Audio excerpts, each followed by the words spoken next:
Mark Twain's classic novel, The Adventures of Huckleberry Finn, stands as a landmark in American literature, though not without controversy. Published in 1884, the story follows the daring escapades of a young teenager, Huckleberry Finn, who flees his abusive, alcoholic father by embarking on a thrilling raft journey down the mighty Mississippi River. Along the way, he forms an unlikely friendship with a runaway slave, Jim, and becomes entangled with a pair of cunning con artists. In contrast to its predecessor, The Adventures of Tom Sawyer, Twain takes a daring narrative approach by recounting the tale entirely from Huck's perspective. This choice infuses the entire novel with an evocative, inventive language that captures the essence of a distinct American voice. Huck's teenage ne'er-do-well nature and colorful regional dialect add a unique depth to the storytelling, making the book a groundbreaking literary feat. However, the novel's unconventional style and Twain's genuine attempt to portray an authentic Southern dialect sparked intense debates, both then and now. Twain's use of the N-word, prevalent in a society filled with slave owners and racism, remains a subject of heated discussion. Questions were raised about the dignity afforded to Jim, the runaway slave striving for freedom, and how it compared to Huck's quest for liberation from his abusive upbringing.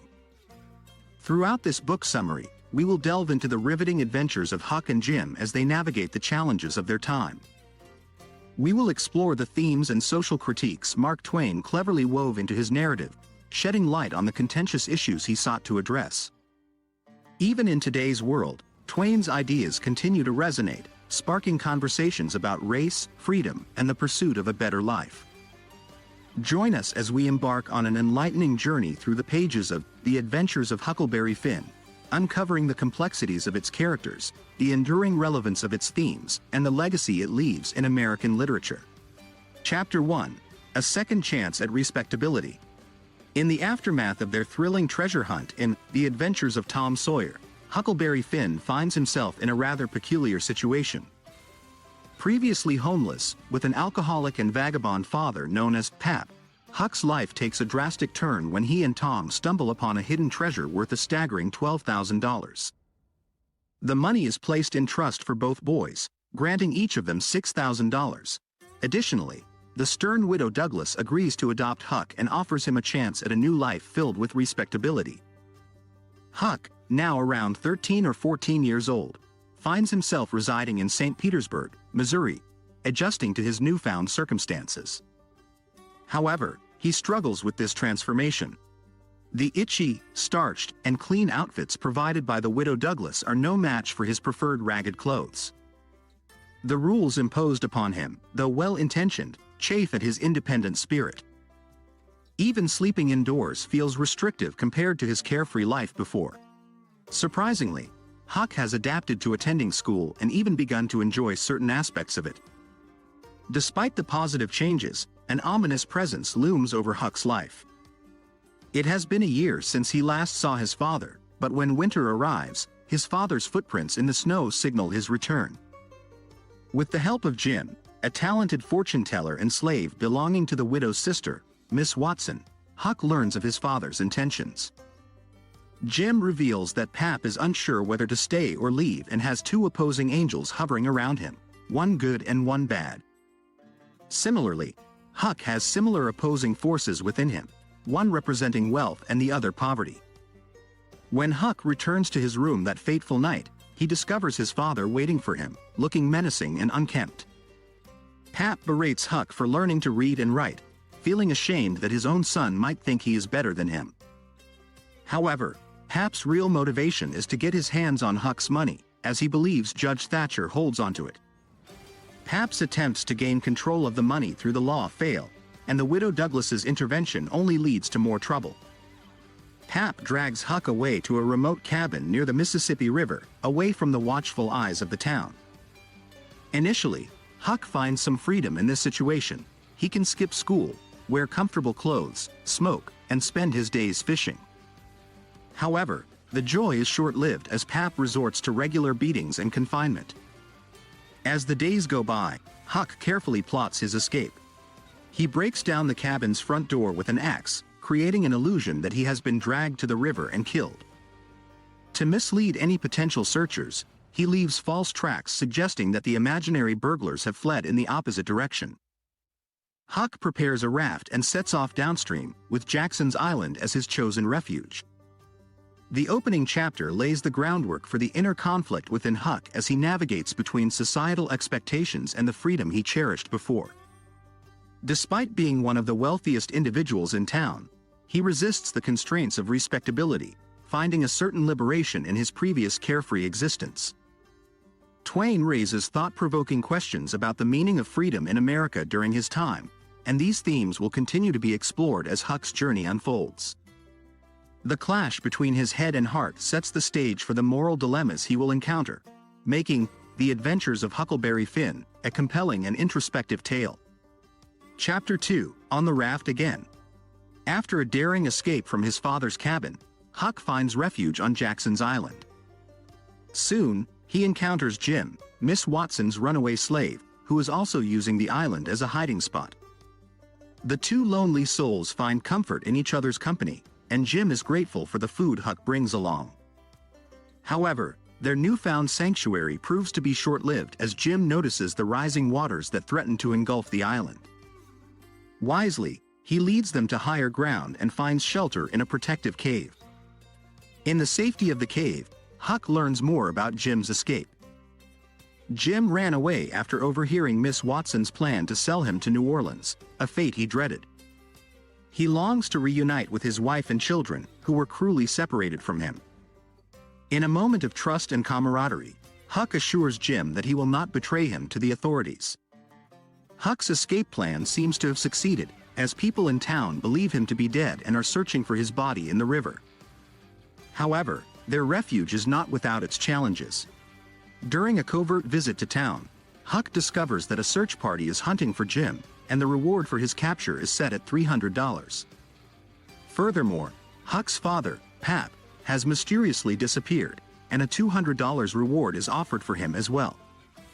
The news of these rewards forces Huck and Jim to flee once again, this time planning to travel southward down the river towards Cairo, Illinois. Their ultimate destination is the free state of Ohio, where Jim can escape the clutches of slavery. The journey on the raft starts well, with peaceful nights spent admiring the stars and pleasant days filled with fishing, swimming, and cigar smoking. Yet, their tranquil life on the river is interrupted when a riverboat collides with their raft, forcing them to jump overboard. Huck becomes separated from Jim in the chaos and desperately calls out for him. After much effort, Huck reunites with Jim and, once again, they continue their journey downstream. However, fate takes them to the Grangerford family, a wealthy and respected clan led by Colonel Grangerford. Despite their appearances of respectability, the Grangerfords are embroiled in a generations-long feud with the Shepherdsons, another wealthy family. Huck finds himself entangled in the deadly conflict when a Grangerford daughter falls in love with a Shepherdson boy, leading to a violent and senseless shootout. Escaping from the deadly feud, Huck is relieved to be back with Jim on the raft, finding solace in the freedom of the river. Mark Twain continues to explore the theme of respectability through the Grangerford family, showing that appearances can be deceiving, and beneath the veneer of wealth and nobility may lie violence and folly. As their journey continues, Huck and Jim will encounter new challenges, including meeting the Duke and the King, two con artists who exploit people's reverence for those of noble birth. Twain's narrative delves deeper into the complexities of societal values, making The Adventures of Huckleberry Finn a thought-provoking exploration of human nature and the pursuit of freedom. Chapter 3, The Grifters and the Gold. As Huck and Jim continue their journey down the river, they encounter two peculiar men, the Duke of Bridgewater and a man claiming to be Louis XVII, the rightful king of France. Huck quickly realizes that these men are con artists, but he cannot afford to expose them, given their own vulnerable position. The Duke and the King concoct a plan to make money by posing as famous British stage actors and putting on a Shakespearean revival show in the next town they come across. However, their act does not go as planned. The audience recognizes their deception and pelts them with rotten food and other unsavory objects. The trio manages to escape from the angry crowd and decides to pursue a more elaborate scheme. They learn about a man who recently passed away, leaving a small fortune to his two brothers. The Duke and the King impersonate the brothers, gaining the family's trust and quickly claiming the deceased man's estate, which includes a bag with $3,000 in gold. Feeling guilty about the scheme, Huck hides the bag of gold and confides in one of the orphaned daughters of the dead man, revealing the true identities of the con artists. But when the real brothers arrive, the gold must be hidden in the dead man's coffin, which is now buried, to avoid detection. As the situation becomes increasingly complicated, Huck, the King, and the Duke manage to escape with the gold, leaving behind the perplexed family. The journey with the grifters takes a toll on Huck and Jim, making them miserable. They continue to float southward, and Jim begins to lose hope of ever reuniting with his family. At the next town, the King sells Jim to someone for $40, unaware of the significant reward for the runaway slave. Upon learning of Jim's sale, Huck decides to take matters into his own hands. He evades the Duke and the King and tracks down Jim to the Phelps family's small plantation. Jim is kept under lock and key, and Huck is determined to rescue his friend from captivity. As the plot thickens, the narrative moves towards its final phase on the Phelps estate. Mark Twain expertly weaves together the themes of deception, greed, and morality, presenting readers with a complex exploration of human nature. With the stakes rising and Huck's determination to free Jim, the story's conclusion promises both suspense and insight into the author's final statement. Chapter 4: Tom Sawyer's Peculiar Rescue. As Huck arrives at the Phelps plantation, he is mistaken for someone named Tom. He quickly deduces that Mrs. Phelps is actually Tom Sawyer's Aunt Sally. Huck decides to play along and pretends to be Tom Sawyer until the real Tom arrives at the house.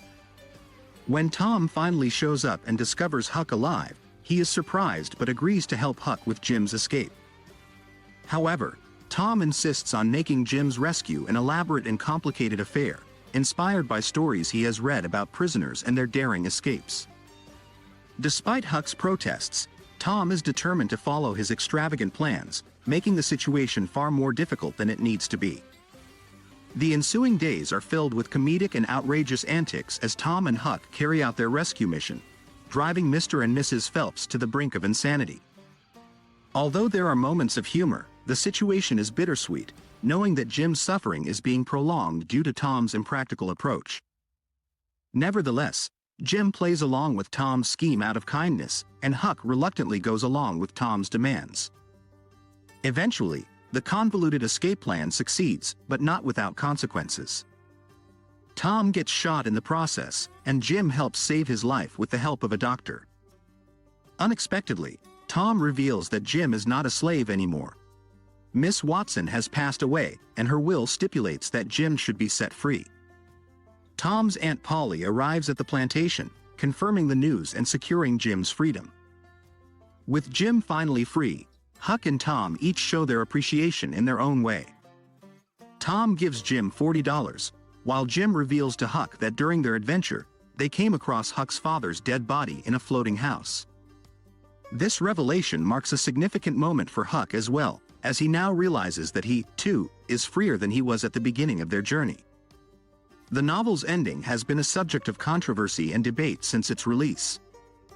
Critics have had differing opinions, with some viewing it as too neat and others finding it essential for the story's moral significance. Mark Twain's ability to infuse a children's book with satirical complexities showcases his enduring talent as a writer. The Adventures of Huckleberry Finn remains a thought-provoking and multi-layered work that continues to captivate readers across generations. Summary: the tale of Huck Finn and Jim's escapades and their enduring friendship is a timeless representation of American literature for several compelling reasons. It stands out as one of the pioneering works composed entirely in a regional dialect, while portraying the profound bond and mutual understanding shared between a young boy and a fleeing slave, reflecting the intertwined nature of black and white cultures throughout American history. Moreover, the narrative delves into the hypocrisy surrounding class issues and exposes the misconception that greater wealth guarantees increased freedom, thus shedding light on some of the fallacies underlying the American dream. Now, thank you for taking the time to watch, and if you found value in this video, be sure to hit that like button and subscribe to my channel. And in case you want to buy the book, Use the link in the description. Trust me, you won't regret it.